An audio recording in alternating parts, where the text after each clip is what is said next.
Sente nfu bagiyimirize sente baziyimirize bapromota bonna basooke bafeeyo okwetoloola eggwanga buli yafiirwa ng'alina bwino yali ategesa abayimbi ng'abayimbi bakimanyi buli gwe tumaliriza okusunsula yafuna sente ze si byankukutu kubanga ebivulu muba mubiranga ku TV mubiranga ku rediyo mubiranga buli wantu wonna nebyokufuna temubiteeka nga byakwekweka abayimbi mwegendereze revenue egenda basaba omusolo nga basinzira lisiiti eziri mu fayiro zammwe kubanga oteekamu sente nnyingi z'otafuna kati bw'olaga revenue nti bulijjo osolozanga sente bweziti definitely egenda kujja kusaba ebbanga ly'oyimbidde omusolo gwa sente ezo ng'ate togulina lisiiti muzijjeeyo mutegere nti akabadi kabuuse nammwe bapromota bati basibye ebiwaani mu bisumulule mujje tukole ebituufu abantu bonna bafune ekisaawe kyonna kifunemu abantu beeyagale. Okay, bapromota abasigalidde nga promota Vanilla bwe yagambye nti waliwo bannaabwe abasigalidde bo obasibira bugambo ki oba obagamba ki era obugenda bayamba otya? Tewali promota yasigalidde nga Wamponet. Bapromota Wamponet bonna tubakunga era twongera okubategeeza nti mwenna bapromota baffe nga muli eyo oli waba yazze n'akugyako lisiiti zo zimugjeeko mangu ababuloka bajje mu bintu byo bw'oba omanyi nti wafiirwa wali otegese abayimbi bakumanyi ekibiina tukumanyi yanguwa wano ekibuyo gye weewandiisa oleete ebikwogerako obulungi tusobole okutambula naawe ate nga sente olina entuufu so si sente ezo nti eyayagala miliyoni 10 kati ayagalamu miliyoni 100 eyayagala miliyoni 10 ayagala akawumbi kamu mwe mulowooza abantu basiru kweli abantu tebategeera mwe mulowooza nti eno gavumenti yabeebafu tebalina kye bamanyi okufuna buno obuntu buno ID obalaga nti balimu Amponet balina akasente ke bawaayo definitely tosobola kubeera memba nga office bagisasula empapula bazisasula kandi bazikola nze mbakwatire mu nsawo ate bakolera ebyabo kasoba ng'oli mutegesi ng'omanyikiddwa omaze ebbanga kimu kuteekateeka eno identity card ogifuna kati Thaddeus Katumba omulabu identity card ye yino era ekimulese wano kujja kunona gundi kadi ye mulaga nti ndi promota okumala banki si yeyeka kati ono muganda wa Kavuma Musa olaba ogaana okugamba omwana wa kitaawo n'ennyoko nti eri waliyo okufuna keti obuyayi ddala keti n'olaba okugamba muganda wo Faruku nti eri waliyo okufuna omusajja afiiriddwa mu ndongo amaze ebbanga abanja bapromota n'otemugamba keti nti owaayi jangu oleeteka fayiroko naffe tukuteera eno weegabanyiza miliyoni 608 nti oli ogenda kutegeka nabugabu keti ne weegabanya nti nno oyagala programu ya Golden yonna gyali egenda okukola Masaka bagikuwe David Lutalo yataddeyo eyiye abalala bataddeyo ezaabwe bashimba bataddeyo ezaabwe oti bakola Masaka bino ebintu mubijjeemu obufere bagundi ono kamwambaze ne kaadi ye muganda wa keti uno oyo yennyini wali yennyini mwebuulize osi muganda wa keti mwebuulize uno okuva leero se oli memba wabategesi b'ebivulu era ng'ogwa mu Amponet mukulu wo Kavuma Musa mugambe omutima omubi n'obutaagaliza tebikola mu nsi ne fayiro ye yena agireese muganda waffe akulaba ku TV zino ez'enjawulo soko tubuuzeeko amanya bampita Muteesasira Faruku nga ndi mutegesi wa bivulu promota mukulu wange akyagambye ekituufu twali twasigalidde naye n'ayisa akalabo netukawulira kwekujja nga tudduka era netukola fayiro zaffe netukola ki netusobozikisa omukulu era n'azifuna bulungi era n'atugamba tugenda kukola ki tugenda kufuna ekyo kitunakola ki ebyaddala oli muganda wa Keti muganda wa Keti amanya gamatuufu Keti yange Kavuma Musa yakuddako gw'omuddako oli mukulu wange kyava ku kyokusanga nti asobola okukuba enkokora tuyita mu nkokora wano ate yakuba nkokora nasanga biwedde kwa era yasooka okumpita n'aŋŋamba ne ŋŋendayo gye yansindika nsanga baggaddewo kwe kuwulira akalango k'omukulu ono Tone Sempijja kwe kujja mu ofiisi ye ne tujoyininga naye n'abalala bakyaliyo bangi bakyajja era tukyabaleeta tubagamba waliwo ekyali kyetaagisa okujoyininga oba waliwo ekyali kyetaagisa okusanga nti babalese emabega waliwo ekyali kyetaagisa kye mutasobola kutuukiriza oba temwategeka bivulu ebivulu twabitegeka ne lisiti tuzirina fayiro zo tuzirina buli kimu kyonna kubanza entegekera CBS ona weeraga twikuze Masaka bwebuna n'obabuuza wonna n'okubira omukomu ku CBS era fayiro ngirinaawo nze promoter nzategeka emizannyo gyonna teri atamanyi niwobuuza gundi ani abe abitaxi niwobuuza bajjo ono teri atamanyi. Okay, mugwe mukunoonyereza gwenga promoter mukunoonyereza gwogamba ki ekyali emabega wa kino? Ndowooza era byanfuna nga bwomanyi munnaye byanfuna buli omu asika azaawa azawuwe keti yandisize nga azaawa ka famire yeemu sirina kyemugambwa naye alina famire ye nange nyina eyange yasooka yampita naye kulasiti nze fano ndasobola kukola ki yasobola genda nenkivaako era yali yasoose okumpita nga naye tugenda okugira nga gundi fayo bazigaddewo kati kwe kuwundi atakalanga okono nti abafikidde bonna kwekuja watone sente. Oli mumativu muganda wo okubanga like teyakubeererawo yadde tewaliwo. Mumativu talina tabu era simwogerera kibi kyonna. Oli mukulu wange. Okay. Obugambo obusemba. Nebaza omukulu Tone Sempijja olw'obuvumu bw'alina n'okwagaliza nti yakoze ekintu kino kyonna mbwatukira okuweza message naawe kuba obulango ni bapromota bonna bajje. Mwebaza nnyo olw'ekyo kye yakoze. Nebaza n'omukulu Vanira kubanga bwe bamu abankubira essimu ate Kabi Musambagere batubeereddewo naye tusabe Mungu atusaasire tufune akasente kyetulwanira tukole ki tukifune.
naye ayambala mpotobule kwambaze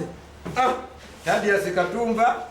okuva leero oli memba wa Ampunet mbategesi b'ebivulu mwoli mu bw'obulango mwoli eno ye kaadi yo buli woolaga nga tekuvanga kode namba yo gikwate Thaddeus listi yagenda oba listi bagikola tewalabikako nga wetuze tugobera okwemulugunya kwammwe nti tebabaliko organizinze oba temuli part of a promoters ensonga ki ensonga eri mu mulimu guno abasinga obugagga ate basinga omululu abasinga omugagga abasinga obugagga ate basinga omululu webaani abo bebali abatwalayo fayiro era bobadde boogera abatwala fayiro bakete olw'ensonga nti nze nkola ku radio ate nkola bulango bw'abayimbi nti nandibadde nakimanya nga bwe nategedde ekya Tony nti Tony yalanga naye bo abantu abali mulimu guno balina omululu mungi nnyo ate bamaze ebbanga nga bo bafuna nnyo ate okusingira beerumirirwa bekokabokka okitegeera ye pulogulamu y'omulimu guno era simanyi oba yayonsa abayimbi ne bapromota oba y'omu oba kika kyekimu simanyi naye abantu bo tebafa ku bannaabwe ng'ate bamanyi obulumi omuntu n'abanga ategeka kaliyoki mu kutegeka oba ku pressure y'omu neyategeka nakivubo oba kyegambo kitegeera nti bw'oba tusobola kulumirirwa banno ate ng'oyagala obukulembeze era ng'oyagala obukulu oba muntu ki oba kyegambo kitegeera n'olwekyo nze kyenebaza Tony Ssempijja lwansonga nti yalanze n'atuweeza ne messages okutegeera nti n'atufiirira ffe abasigaye nti kuba tebaategeera ffe ebintu byali byakukutu twabimanya ekitegeera tosobola kugamba nti no omuntu ofunye ekintu kyo neekubira bokka amasimu nga bokka oba okitegeera promota Vanilla ategeka ensambagere yesterday twamukozeeko emboozi n'atugamba nti zino esente bandiziyimiriza olw'ensonga ziri mu makubo makyamu twandigenze nakiribwa ku saidiyo what is your take about this anti kagambe bwenti ebintu byonna mu nsi ebyoganized biba n'ekibitwala nti olwaliro bwe tuba nga tulina Ampunet nga yetwala bapromota era ekitambo kirani mulimu bapromoters ab'enjawulo ate yavuddeyo n'alaga bannanga abasigalira mujje olw'ensonga abakulu baffe abatukulembera eri abakulembeze baffe baagala otuyamba tebamanyi biri mu kisaawe kyaffe oba kyegambo kitegeera naye abaffe bangi abakibeeramu so ekintu kyonna okuorganize kirina kubanga kiri wamu nga kibiina kuba kababeere babodaboda balina ekibiina kababeere bakatale balina ekibiina kakati ne bapromota lwaki temba na kibiina ensonga lwaki era kyokola nti ono yasobodde otuyita nga bamemba waffe ye yakola ekibiina ekigatta abategesi b'ebifo kati abasigadde bali bonna bali ku byabo would you advise baziyimirize oba bazijje mu mikono ekyamu oba zibeerezeemu nga ekikulu batangaziddwa bwe kibanga omukisa baagutuwa otuyamba ffe abaafiirwa nga batangaziddwa ne bategeera ekituufu tekina mutawaana batuwekwa tulibwa ebintu sente zaggwawo ebizibu bingi mayumba bagatwala emmotoka bagatwala wansonga ti lockdown teggwa nti omusuubiza nti kale myezi 2 egyeyongera ka tuli myezi 5 okitegeera ebizibu tulina bingi omanyi osobola okuba n'ebizibu by'emmere ate nga notaba na kizibu kya bbanja nti essaawa zonna ababanja bonna essaawa zino bapondoosi obagamba nti osuubiza lockdown eriggwa ddi Abitekise yagamba nti twandiguddewo twandiguddewo ne tukola thani gavumenti otulimbalimba mbwe tuleetera kasente kano neekali banditulese ne tugenda ne twevubira osegeera kino kyogerako ki tugende tukole batugulewo tukole ng'obulwadde bukyaliwo kisinziira bakibanga obulwadde kubanga obulamu bwe businga obulamu kyekisinga obukulu naye bwe banga basobola otukwasaganyako gavumenti yemanyi weneetugulirawo wansonga yo nga jjo era obulwadde bukyaliyo ate nga ebivulu byaffe siganye naye ebivulu byaffe kyobula nga byebasooka n'okuggala ku byebasooka okuggala byonna batandikira kuffe kubanga tufuna abantu bangi abatwegattako so bwe kibanga gavumenti yasobodde okuvaayo okuyamba kwa promota etegeera ekituufu balina oteeka ssente ku bantu abaafiirwa ddala etegeere nti eriyo n'abafiirwa Thaddeus nga tumaliriza I've been taking a research to know about this Abitex Mwamulonda is your president as a promoter. Nze simulondangako. Mumumanyi ngani nga mutegesi nga president. Nze ndabidde